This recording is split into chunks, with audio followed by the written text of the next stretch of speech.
SA retail sales numbers came out today, and many South African retailers have released trading updates.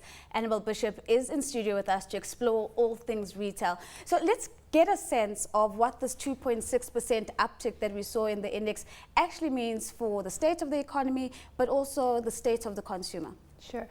2.6% is quite modest growth. It's not strong growth. And indeed, it's actually well down on the figure recorded for November in 2013. That was closer to 4%. So it does show that the consumer is in a worse position, essentially, than it was in 2013. I think you can look at the whole year of 2014, because remember, this is November 2014's print. Compared to the whole year of 2013, we had higher interest rates last year, and obviously real disposable income growth continued its downward trend. Employment prospects were quite weak, and households, of course, are highly indebted, and of course that is a concern. Annabel, you've got a tough job. You've revised, I noticed, your CPI forecast for 2015 down from 5.1% to 4.6%.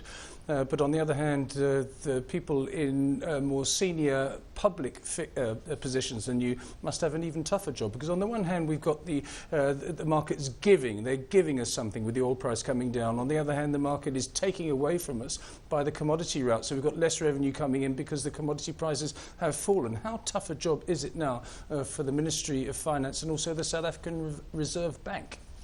Well, I think the South African Reserve Bank has had a bit of a bonanza with the falling oil price, because the petrol price is likely to fall by probably 3.5 rand if you take in the cut that's expected for February. So that's quite a significant decrease, and obviously that will push inflation forecast down. So I think it gives the Reserve Bank a lot of leeway to avoid having to hike interest rates too much this year.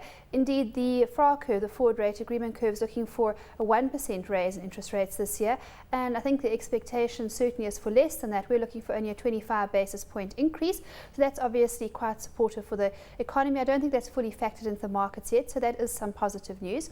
In terms of the finance minister, you know, the concern certainly is that we've had more than a 50% fall in oil price, and that hasn't translated through clearly into the petrol price. But about 50% of the petrol price is indeed levies, contributions to the RAF fund, it's margins on wholesalers, retailers. So really, you know, only half the petrol price we pay at the pump is indeed the international rand value of the petroleum price. So from that point of view, you know, we may find some clawback from the minister come the budget on the 25th of February. He may decide to perhaps raise the fuel levy by possibly a rand to increase the central tax pot. But obviously it's difficult. It's going to be difficult for him to increase it by more than that.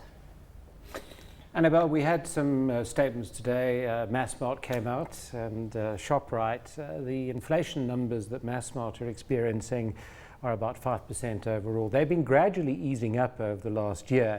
But from what you're indicating, perhaps, we could be looking at it peaking out, and that retail inflation could be coming down through 2015.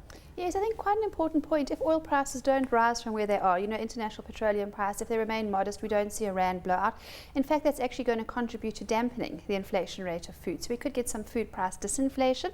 That'll obviously happen to other commodities as well that are sold at the retail level, other goods and service, other goods that are transported through the country. So I think positively we have some positive news to look forward to. Clearly, consumers can gain as well as their cost of transportation comes off, not perhaps for the low-income earners that use the minibus taxis, because those fares tend to stay quite stable, for individuals using their own form of transport. But of course, as I said, food prices coming off, paraffin prices coming off, those will be quite positive. I just want to link this conversation back to the conversation we had earlier with Tembani.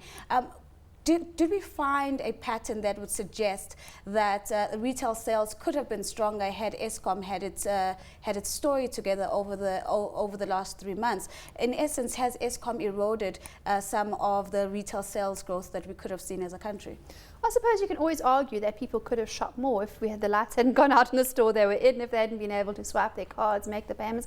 But I think typically if you have to make a purchase, you'll probably go back and do it again. So maybe it's, I think, more pertinent to the manufacturing industry. Certainly would have some impact, but it's more pertinent, I think, to the manufacturing industry. You know, producers in South Africa being told to cut back by 10% more under the power conservation program. That's really worrying for me, because that's where our fundamental economic growth comes from, you know, our better quality of employment. But of course, you know, power generation cuts, the utility being unable to provide sufficient electricity for the growth in the economy, it's not a positive story. Not a positive story, and we ended on that note with Annabel Bishop, who is a chief economist at Invest.